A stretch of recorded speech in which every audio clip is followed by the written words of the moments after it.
Oke, Assalamualaikum warahmatullahi wabarakatuh. Ketemu lagi dengan pelajaran matematika untuk siswa kelas 12 ya. Hari ini kita melanjutkan pelajaran mengenai bab kedua, yaitu statistika ya, bab baru. Apa yang bisa kita dapatkan dari mempelajari statistika ini, apa manfaatnya ya? Yang pertama yaitu adalah kita bisa membuat pendataan yang teratur, sistematis dan jelas. Karena pendataan itu kan nanti kita sajikan dalam tabel, grafik, jadi kita bisa membuat ya, bisa menyusun itu. Nah, jadi jelas pendataan kita teratur ya, sistematis, tersusun dengan baik dan jelas bisa dibaca dengan baik ya, dengan mudah.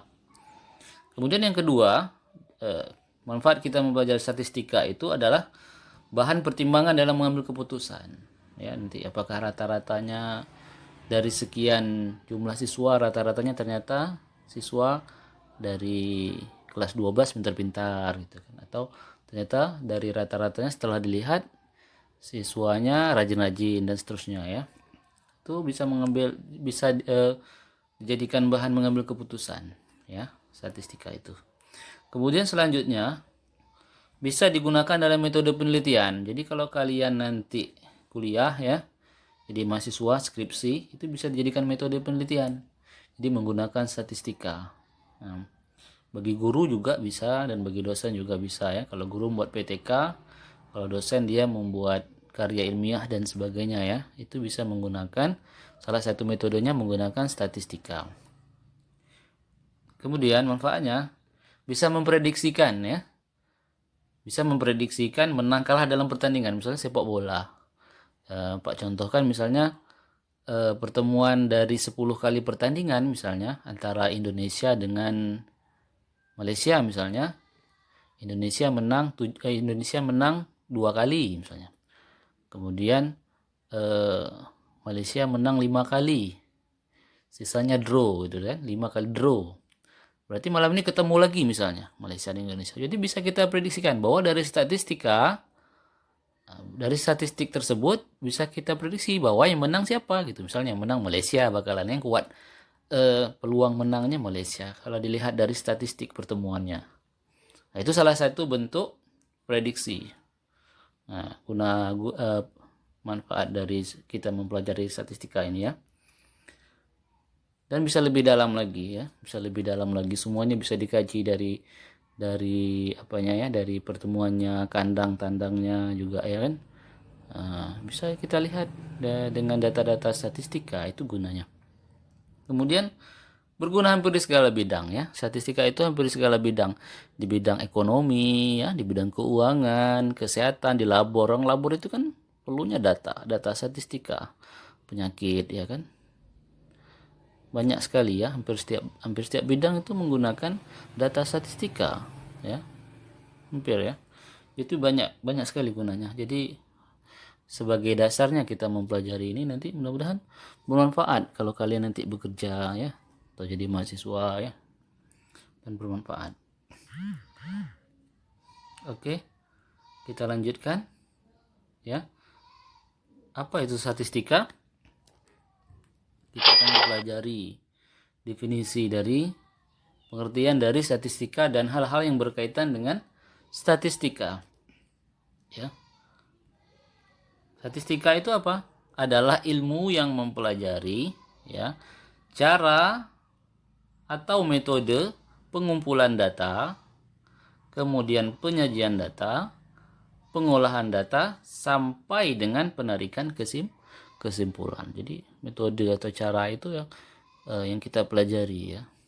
Nah, kemudian ada istilah statistik. Nah, apa bedanya statistik dengan statistika? Kalau statistika tadi ilmunya, tetapi kalau statistik ini adalah ukuran-ukuran yang mewakili data ya, berupa kumpulan angka atau bilangan ya. Ini angka-angkanya itu.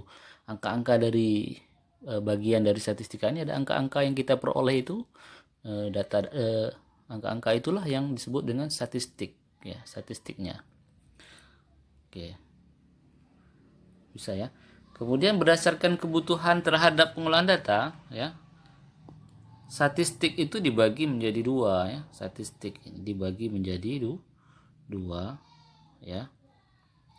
Yang pertama statistik deskriptif ya, deskriptif, yaitu segala informasi yang bisa menggambarkan data yang diperoleh. Ya, jadi misalnya setelah kita data gitu ya, ternyata misalnya tinggi badan siswa kelas 12 misalnya rata-rata di bawah 160 gitu ya kan, setelah kita lihat, maka bisa menggambarkan bahwa siswa kelas 12 itu tingginya rendah-rendah gitu karena dia di bawah 160. Jadi bisa dijadikan menggambarkan informasi, bisa dikasih informasi ya, informasi suatu gambaran tentang data yang kita dapat itu.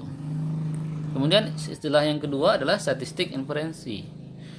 Statistik inferensi ini adalah statistik yang diperoleh dari data yang ada, kemudian digunakan untuk menarik kesimpulan tentang populasi objek yang lebih besar. Dia berhubungan dengan penelitian sebelumnya. Sebelumnya penelitiannya lebih kecil, kemudian untuk ruang lingkup yang lebih kecil, kemudian kita bisa bawa sebagai dasar untuk lingkup yang lebih besar. Jadi bisa berkelanjutan ya, statistika itu bisa berkelanjutan. Data yang lama itu bisa digunakan untuk membandingkan dengan data yang lebih besar. Oke, itu istilahnya. Masih ada lagi istilah yang penting selanjutnya adalah mengenai data. Data adalah keterangan-keterangan dari suatu kejadian atau objek, baik berupa angka, sifat, atau simbol sebelum mengambil keputusan. Ya. Jadi keterangan-keterangan yang kita peroleh dari suatu kejadian objek bisa berupa angka, berupa sifat. Angka misalnya data berat badan ya kan. Berat badan berarti kan angka berat badan atau tinggi badan. Atau ujian, tes gitu kan. Kan nilai ada berupa angka. Kalau sifat misalnya rajin-rajin gitu ya kan, misalnya tinggi, rendah, pendek, sifatnya pokoknya malas gitu ya kan. Nah itu merupakan sifat. Atau simbol ya, simbol ya, dapat kita boleh simbolnya ya, berarti pokoknya keterangan-keterangan lah yang berupa angka, sifat, atau simbol sebelum mengambil keputusan, bisa dijadikan dasar mengambil keputusan. Nah, ada istilah lagi namanya datum. Nah, datum ini adalah masing-masing keterangan, jadi bagian dari data. Jadi kalau ada 10 orang berarti mencari tinggi badan 10 orang, berarti masing-masing dari 10 orang ini setiap satu orang itu datanya, misalnya si A tingginya 150 misalnya. Nah, masing-masing ini ya itu namanya datum. Itu namanya datum. Jadi kumpulan datum tadi jadilah dia data.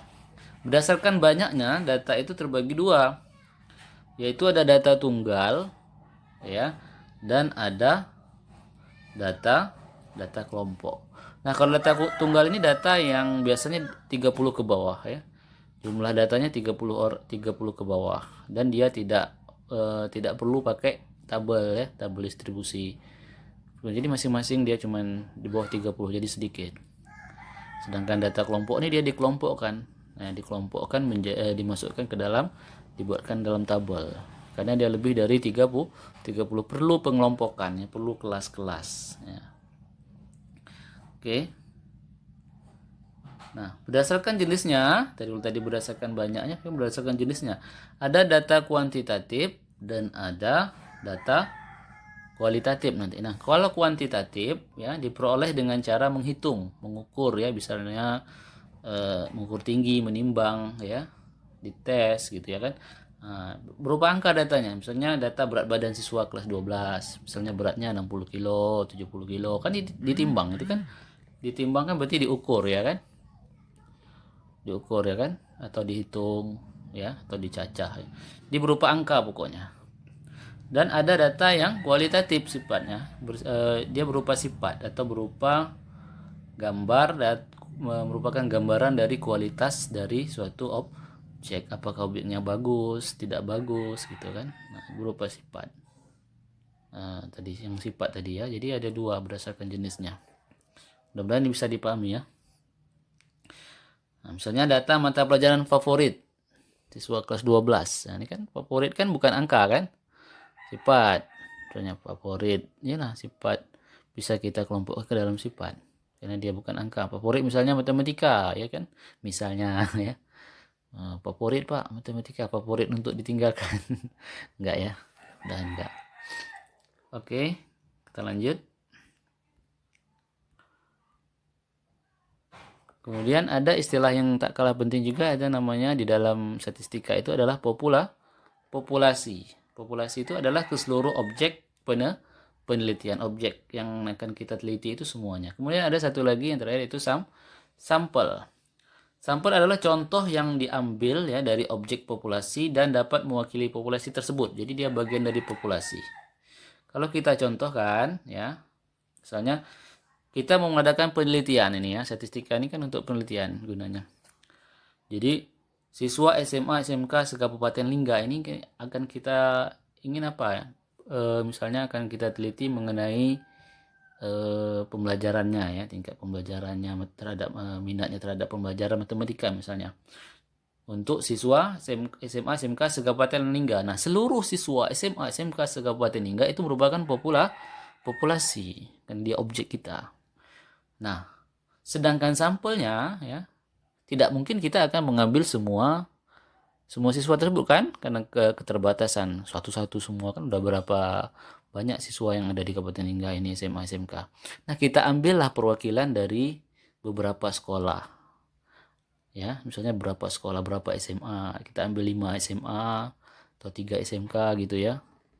Kita ambil beberapa sekolah dan tidak seluruh siswa di sekolah itu yang kita ambil semua, enggak, kita ambil sampelnya. Dari SMA, misalnya SMA 1 Senayan kita ambil sampel 30 orang ya. Misal dari SMK Senayan kita ambil 10 orang, di SMA Pancur kita ambil 30 dan seterusnya. Tidak semua siswa. Kalau semua siswa itu namanya bukan sampel ya. Jadi kalau sampel itu kita ambil beberapa ya sebagai contohnya. Nah, itu nanti akan mewakili seluruh hasil dari penelitian kita nanti ya. Itu yang mewakili. Dan diambilnya itu biasanya siswanya secara acak ya, tidak kita tentukan secara kriteria seperti apa harus begini ya. Kalau gitu berarti nanti penelitiannya bias, nanti penelitiannya tidak valid. Oke. Nah, inilah ruang lingkup yang akan kita pelajari. Sebenarnya ruang lingkupnya itu luas ya. Ruang lingkup yang akan kita pelajari ya. Ini terbagi 4 tadi ya, pengumpulan data, penyajian data, pengolahan data, kemudian penarikan kesimpulan. Nah, kalau pengumpulan data itu dapat berupa kuesioner, angket, wawancara, observasi, mengukur langsung dan sebagainya ya. Itu cara mengumpulkan data, tapi tidak kita pelajari. Yang kita pelajari nanti penyajian data, yaitu berupa tabel, ini kita pelajari, kemudian diagram atau grafik, ada diagram lingkaran, ada diagram garis. Nah, yang merah ini yang insya Allah kita pelajari, histogram, poligon, frekuensi, dan ogive. Ini tabel juga ya, jadi 1, 2, 3, 4 mengenai penyajian data, insya Allah kita pelajari nanti. Kemudian pengolahan data ini banyak, ada pemusatan data, ada penyebaran data ya. Yang kita pelajari nanti rata-rata, median, modus, data tunggal dan data kelompok. Kemudian penyebaran data nanti kelas 4 kita pelajari kuartil, simpangan baku, dan simpangan rata-rata. Sebenarnya banyak nih ya. Ada angka standar ya, ada distribusi normal dan segala macam. Sebenarnya banyak ya, tapi kita yang pelajari karena dasar ya. Tingkat SMA ini dasar, jadi itu mungkin hanya itu yang kita pelajari. Nah, ada penarikan kesimpulan, ada untuk pengujian hipotesis benar atau salah, kemudian bisa memprediksikan ya. Untuk prediksi nanti. Nah, ini yang kita pelajari yang merah-merah ini, insya Allah ya. Nanti kita lanjutkan pembelajarannya yang merah-merah ini. Nah, untuk tugas hari ini ya, untuk buat anak-anak bapak ya, silahkan materinya itu semua kalian catat ya. Nah, dicatat di buku catatan. Sebagai buktinya dikirim ya, tanda tangan dan kirim ke Edmodo atau WA bapak ya. Oke, bisa ya. Nah, jangan malas, saya tetap semangat. Mudah-mudahan kita senantiasa diberi kesehatan oleh Allah Subhanahu wa taala. Amin ya rabbal alamin. Terima kasih atas perhatiannya. Mohon maaf atas kekurangannya. Assalamualaikum warahmatullahi wabarakatuh.